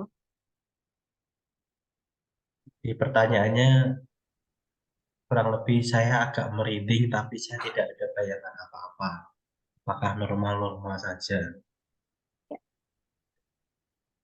Tidak apa-apa sih menurut saya ya, kalau tidak ada bayangan apapun gitu ya, namanya juga latihan gitu ya. Seringkali dalam proses awal-awal kita berdoa itu malah nggak ada bayangan apa-apa, kosong, kering, desolasi sedih, tidak ada Tuhan di situ ya, kurang lebih saya jawab. Jadi itu normal-normal saja. Bahkan dulu waktu saya profis masih baru-baru 30 hari menjadi frater, saya ada latihan ladoda seperti ini selama 30 hari kurang 1 bulan. Dan isinya adalah penyadaran tok, hanya penyadaran saja. Penyadaran tubuh yang tadi sudah kita lakukan, penyadaran suara, dan penyadaran nafas gitu ya. Tarik nafas, keluarkan, tarik nafas. 30 hari hanya seperti itu. Dan jadi hanya latihan untuk hening selama 30 hari. Dan memang nggak ada bayangan apa-apa. Tetapi sejatinya sebenarnya ada sedikit bayangan-bayangan muncul ya, misalnya bayangan tentang keluarga, masalah itu bisa muncul. Tapi kalau nggak ada bayangan apa-apa gitu ya, yang penting ada ketenangan yang muncul, nah itu sudah bagus. Nah ini dalam perjalanan, kalau teman-teman mengalami apa yang saya alami tadi, artinya tidak ada bayangan muncul apa-apa, gitu ya. Tidak apa-apa, it's okay, kita sedang latihan bareng. Gitu. Nanti ketika teman-teman mendengarkan percakapan rohani dari antar peserta gitu ya, mungkin juga akan menemukan hal yang sama. Jujur aja, saya belum menemukan apa. Nah nanti semoga fasilitator bisa membantu gitu ya. Seringkali kita butuh visual dulu. Jadi kita kan kesulitan nih membayangkan 2000 tahun yang lalu Yesus itu ngapain gitu kan susah. Kita kan nggak punya bayangan seringkali kan. Nah nanti Mbak April nanti di akhir sesi ini kita akan mencoba melihat video dulu. Visualisasi Yesus di zaman dulu itu kayak gimana. Supaya ketika kita berdoa ada gambaran, ada bayangan ketika membuat persiapan gitu ya. Oh, laut di Galilea itu seperti ini loh. Kira-kira aja, nggak perlu plek-ketiplek seperti itu. Nggak. Nah, itu ya, nanti kita akan latihan lagi nanti. Bagaimana kita berkontemplasi. Terima kasih. Terima kasih, Frater. Demikian Bu Fani ya, semoga menjawab. Tadi ini katanya Bu Hanihan angkat tangan. Ada yang mau ditanyakan, Bu? Silakan, bisa open mic. Masih mute, Bu. Bu Hani, sorry, masih mute.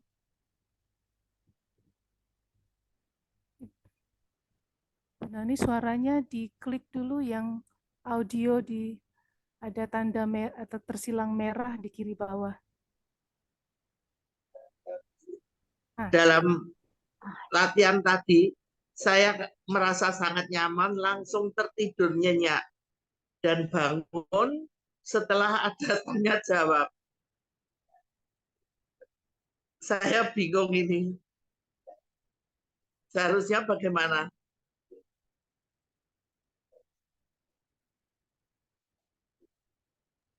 Terima kasih Bu Nani ya, atas sharingnya gitu ya. Saya sangat senang gitu. Bu Nani mau bersharing pengalaman doanya. Saya ingin sharing juga nih. Ketika saya masih novice ya, jadi saya sudah tahun kedua, kemudian ada teman saya tahun pertama yang mengajari para calon Yesuit ya berdoa gitu. Kemudian dia mengajak latihan doa dasar ini penyadaran. Terus tiba-tiba kedebuk gitu. Ternyata yang mimpin doa ketiduran. Jadi yang mimpin doa malah tidur. Kedebuk gitu. Mungkin di sini ada frater yang mengalami pengalaman itu. Gitu.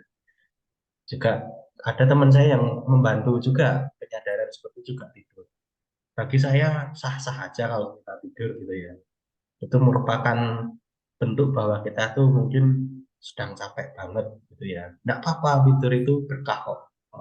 Kalau bisa tidur sangat bersyukur gitu. Disyukuri aja, nggak apa-apa. Karena memang doa penyadaran itu memang membawa sesuatu yang rileks gitu ya, santai, rileks gitu. Nah, itulah mengapa pentingnya ketika kita berdoa, kita mempersiapkan tempat yang layak gitu ya. Dulu saya diwanti-wanti, sampai sekarang masih saya lakukan ya.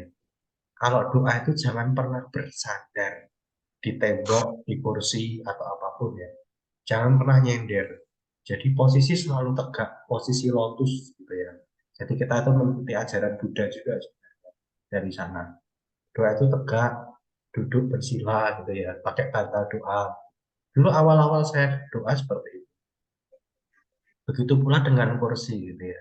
Hati-hati ketika lengah gitu, tiba-tiba nyender, terus nanti gini. Ya, saya ketika retret atau latihan doa ini sering tertidur kok. Nggak apa-apa. Gitu, karena memang doa dulu kalau latihan jam 5 pagi. Bayangkan masih pagi-pagi gitu suruh paduda seperti yang tadi Bapak Ibu lakukan gitu ya. Siapa yang nggak tidur gitu ya. Tapi di situ tetap berusaha supaya selalu sadar gitu ya. Dan sebaiknya ini ada satu kunci. Ketika teman-teman berdoa, silakan set alarm. Teman-teman punya HP kan, set alarm misalnya diminta 30 menit ya, buat alarm 30 menit, tapi ringtone-nya atau suaranya, pakai suara yang tidak mengagetkan. Jangan pakai lagu-lagu yang rock gitu ya, jangan. Tapi lagu-lagu yang slow aja, yang relax gitu. Jadi ketika kita bangun, nggak kaget gitu, terkejut. Nah, itulah mengapa ketika doa, ini hal teknis banget nih. Jangan pernah membuka mata ketika waktunya belum selesai. Kalau 30 menit, ya lakukan 30 menit. Apapun itu sebisanya. Kalau nggak bisa, itu sudah merupakan usaha dari kita. Roh memang penurut, tetapi daging itu lemah, gitu ya, kata Paulus. Ya, itu. Nggak apa-apa, kita sedang belajar. Dari gambar Michelangelo tadi kan kelihatan bahwa tangan manusia itu lemah lunglai, sedangkan tangan Tuhan itu sudah. Kurang lebih itu yang ingin saya sampaikan. Terima Ya, kasih. terima kasih. Terima kasih, Frater. Baik teman-teman, karena keterbatasan waktu, pertanyaannya saya cukupkan dulu. Ini ada satu lagi ya, Frater, dari Pak Yopi Budiman. Kalau tadi dari Ibu Joyce sudah dibantu jawab oleh Sis Verly dan Sis Erlin. Terima kasih Sis Verly dan Sis Erlin ya. Satu lagi ya, Frater ya, dari Pak Yopi Budiman. Frater, untuk struktur dengan doa yang nomor 3 tentang dambaan itu, kok saya masih bingung ya, Frater? Mohon penjelasannya. Silakan, Frater. Oke, struktur doa nomor 3. Struktur doa nomor 3 itu adalah mengenai dambaan ya. Dambaan itu adalah eat, quote, follow, atau apa sih yang sebenarnya tujuan yang ingin kita capai melalui doa ini gitu ya. Pertanyaannya sesimpel itu. Jadi dalam doa itu kita tidak lihat Bapak Ibu. Doa itu ada tujuannya. Dalam setiap bahan itu ada target yang ingin dicapai. Tetapi jangan berkecil hati kalau belum sampai di situ. Dambaan itu adalah sebuah keinginan, ungkapan, harapan agar kita itu bisa sampai ke tujuan doa itu. Gitu ya. Misalnya tujuan dari doa ini adalah untuk merasakan pengalaman dicintai. Jadi dalam langkah yang ketiga kita mohon dengan segenap hati sambil berserah juga, Tuhan, dalam doa ini saya mohon supaya saya bisa merasakan pengalaman dicintai. Gitu. Nah, kalau rahmat itu diberi, syukur. Kalau enggak, tidak apa-apa. Gitu ya. Jadi memang adanya dambaan ini adalah sebuah guideline supaya kita nggak ngawur liar gitu ya, imajinasinya kemana-mana. Jadi sebagai panduan. Nah, itulah pentingnya refleksi. Nanti ketika refleksi silahkan dicek lagi. Doa aku seperti apa?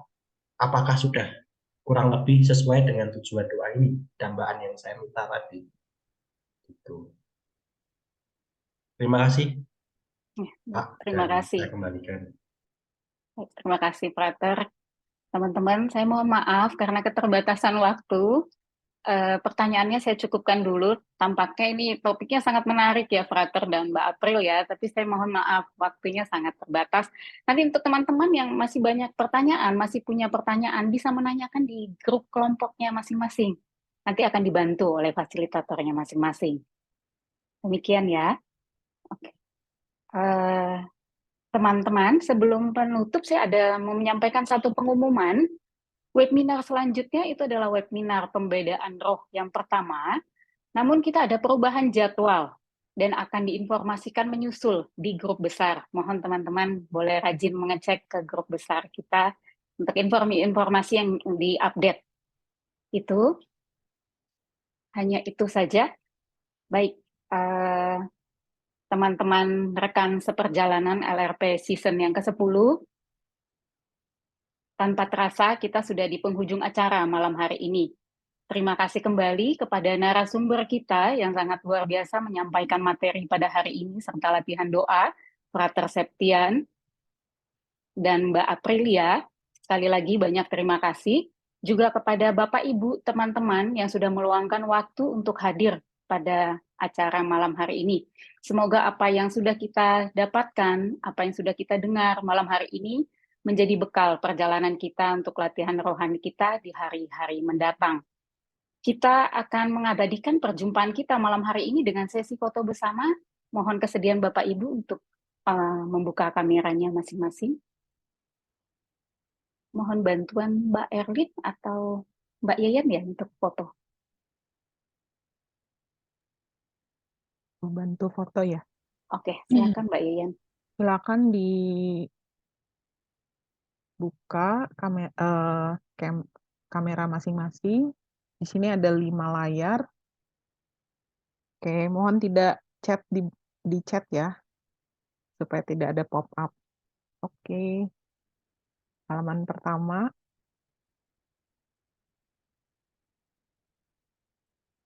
Halaman kedua. 3. 4. 5. Oke, sudah.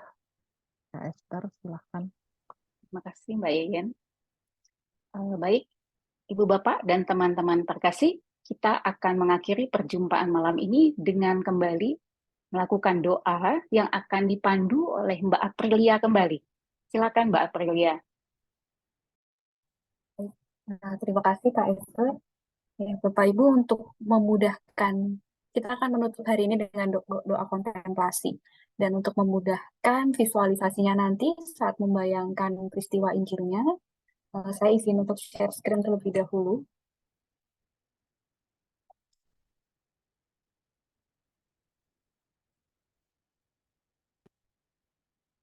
Mudah-mudahan sudah terlihat di layar ya untuk bahan doanya. Oke, sudah Mbak. Terima kasih Kak Esther. Dalam kontemplasi ini kita akan membayangkan dalam angan-angan peristiwa Yesus menampakkan diri kepada murid-muridnya. Di sini diambil dari Yohanes bab 20 ayat 19 sampai 23. Ketika hari sudah malam, pada hari pertama minggu itu berkumpullah murid-murid Yesus di suatu tempat dengan pintu-pintu yang terkunci karena mereka takut kepada orang-orang Yahudi. Pada waktu itu datanglah Yesus dan berdiri di tengah-tengah mereka dan berkata, "Damai sejahtera bagi kamu." Dan sesudah berkata demikian, ia menunjukkan tangannya dan lambungnya kepada mereka. Murid-murid itu bersuka cita ketika mereka melihat Tuhan. Maka kata Yesus sekali lagi, "Damai sejahtera bagi kamu. Sama seperti Bapa mengutus aku, demikian juga sekarang aku mengutus kamu." Dan sesudah berkata demikian, ia menghembusi mereka dan berkata, "Terimalah Roh Kudus. Jikalau kamu mengampuni dosa orang, dosanya diampuni. Dan jikalau kamu menyatakan dosa orang tetap ada, dosanya tetap ada." Untuk membantu visualisasi peristiwa tersebut, di sini ada video. Semoga dapat membantu nanti dalam proses kontemplasi. Bisa disaksikan sebentar. Lalu Yesus datang dan berdiri di situ. Damai menyertaimu. Sesudah berkata begitu, ia menunjukkan tangan dan lambungnya.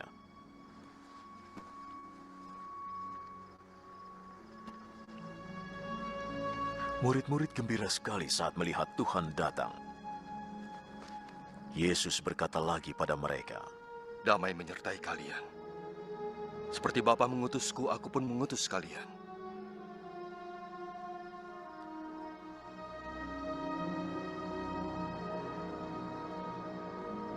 Lalu ia meniupkan nafas.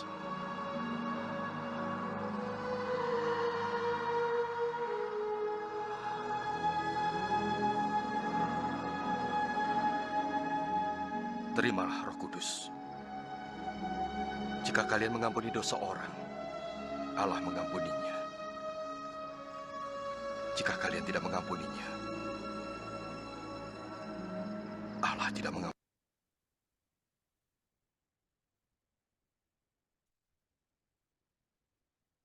Kemudian kita setelah melihat visualisasi peristiwa Injil tersebut, kita coba fokus atau melihat kembali pokok-pokok yang nanti akan kita bayangkan atau imajinasikan selama kita berdoa kontemplasi.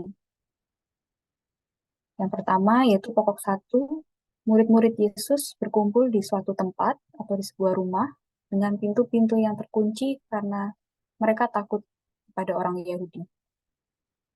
Kemudian untuk pokok 2, Yesus datang menampakkan diri kepada para murid, sedangkan atau padahal semua pintu rumah sedang dikunci.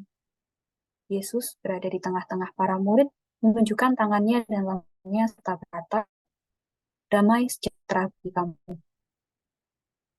Yesus menghubungi para murid dengan Roh Kudus dan berkata, "Jikalau kamu mengampuni dosa orang, dosanya diampuni. Dan jikalau kamu menyatakan dosa orang tetap ada, dosanya tetap ada." Bapak, Ibu, teman-teman, sembari membaca pokok doa berikut, bisa sambil mulai dibayangkan dalam angan-angan bagaimana nanti doa kontemplasinya.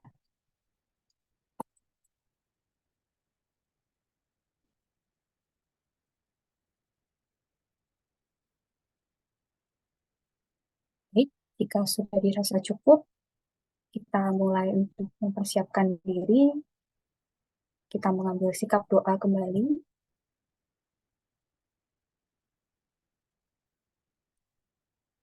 Kita akan membayangkan dan mengambil peran saat Yesus menampakkan diri kepada murid-muridnya.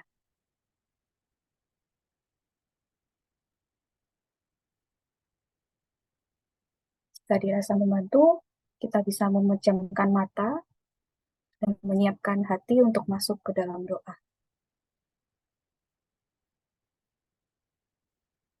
Kita sadari terlebih dahulu nafas kita dengan mengambil beberapa tarikan nafas dan menghembuskannya.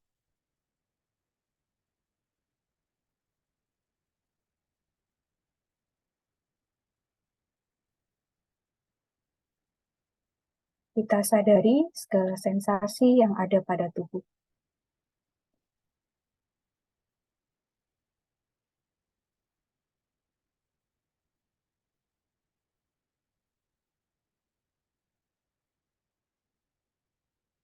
Dalam nama Bapa dan Putra dan Roh Kudus. Amin. Kita masuk dalam keheningan dan menyadari kehadiran Tuhan di dekat kita.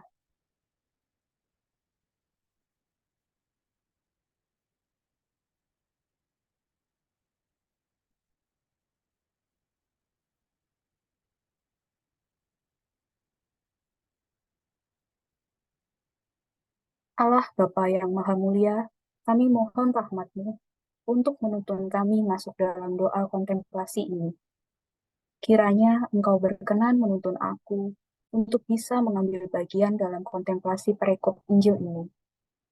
Aku mohon ya Tuhan, agar segala gagasan, keinginan, dan keputusan selama aku berdoa mengarah seutuhnya demi kemuliaan-Mu yang lebih besar.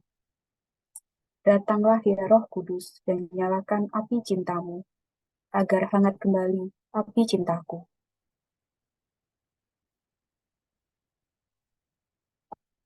Aku membayangkan dalam angan-anganku, diriku sedang berada di depan sebuah rumah pada suatu malam. Aku berjalan menuju rumah itu dan masuk ke dalamnya. Dalam rumah itu, aku bertemu dengan murid-murid Yesus, dan kemudian pintu-pintu rumah segera dikunci. Aku membayangkan diriku mengambil suatu peran dalam perikop Injil. Yesus menampakkan diri kepada murid-muridnya.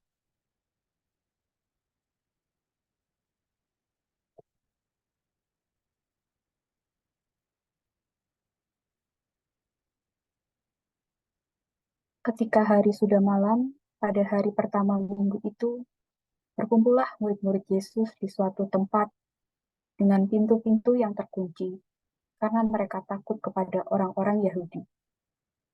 Pada waktu itu, datanglah Yesus dan berdiri di tengah-tengah mereka dan berkata, "Damai sejahtera bagi kamu."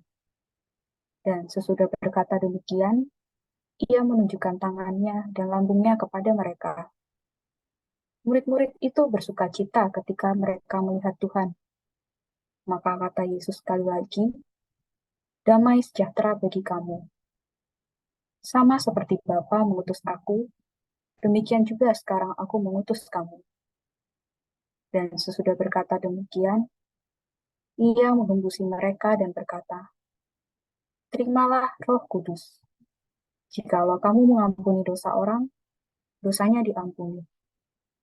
Dan jikalau kamu menyatakan dosa orang tetap ada, dosanya tetap ada."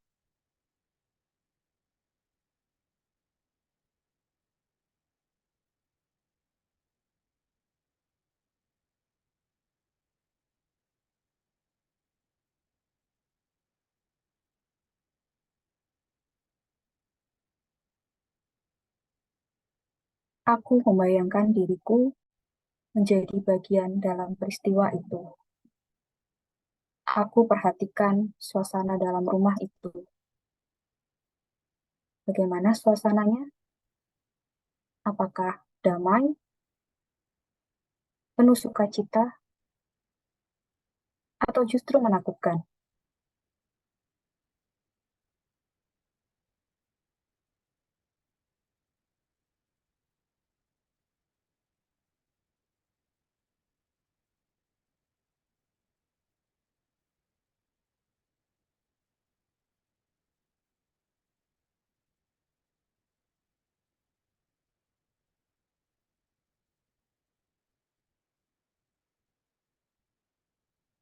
Ketika Yesus menampakkan diri kepada murid dan berkata, "Damai sejahtera bagi kamu. Aku amati diriku." Reaksi apa yang muncul dalam diriku? Bagaimana perasaanku? Aku mencecap-cecap kembali perasaan yang muncul dan aku merefleksikannya.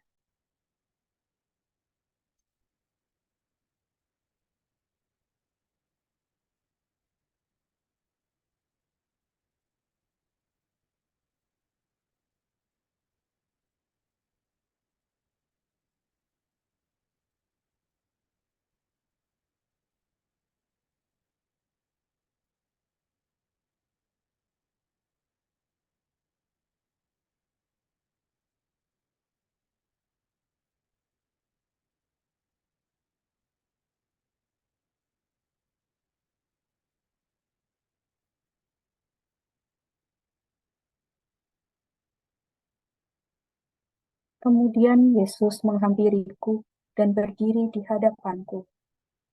Aku berbagi rasa dengannya. Aku ceritakan segala perasaan, refleksi, dan segala isi hatiku selama berdoa kepadanya.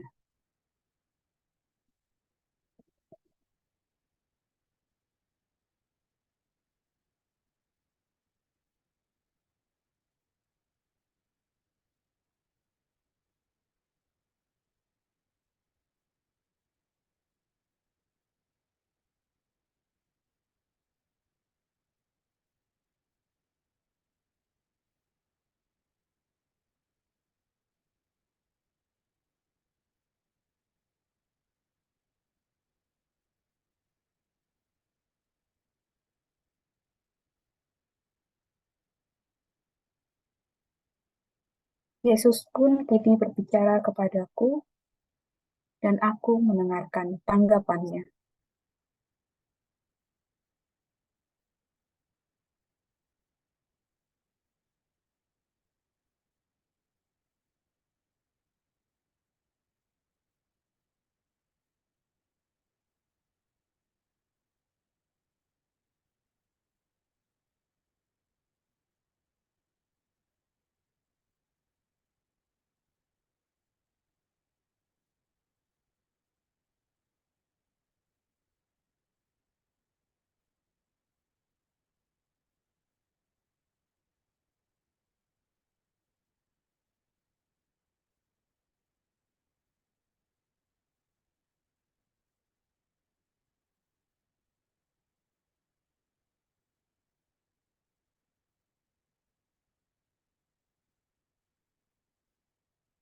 Kini tiba waktuku mengucapkan selamat tinggal kepada Yesus.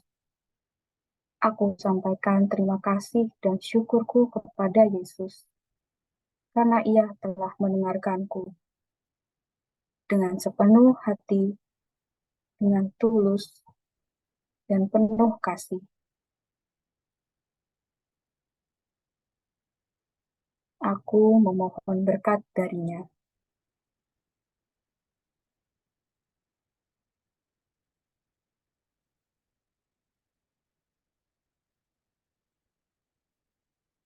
Yesus, Engkau ada dalam hatiku. Aku percaya akan kasih-Mu kepadaku, dan aku mengasihi-Mu.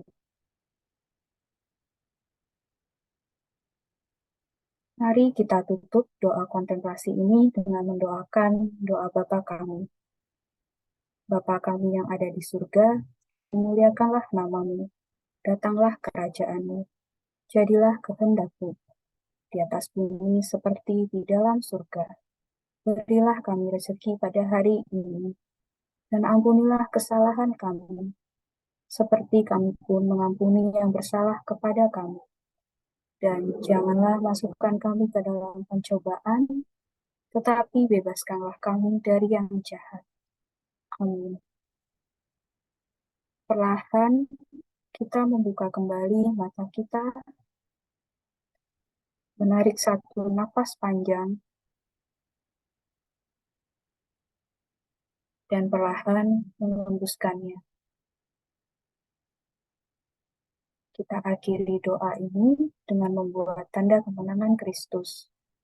Dalam nama Bapa, Putra, dan Roh Kudus. Amin.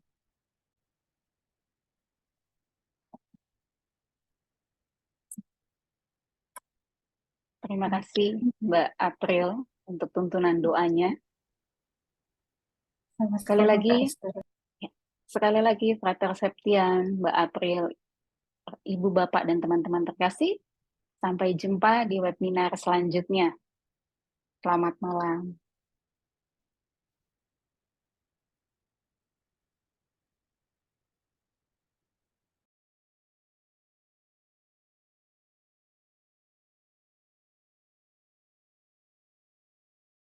Selamat malam. Selamat malam semuanya. Malam Selamat semua. istirahat. Terima Terima kasih kasih. Frater, Mbak April dan Terima semuanya. kasih, Dr. Septian, Aprilia, Esther. Terima kasih. Makasih, Frater, Mbak April. Semua. Pamit ya. Selamat istirahat.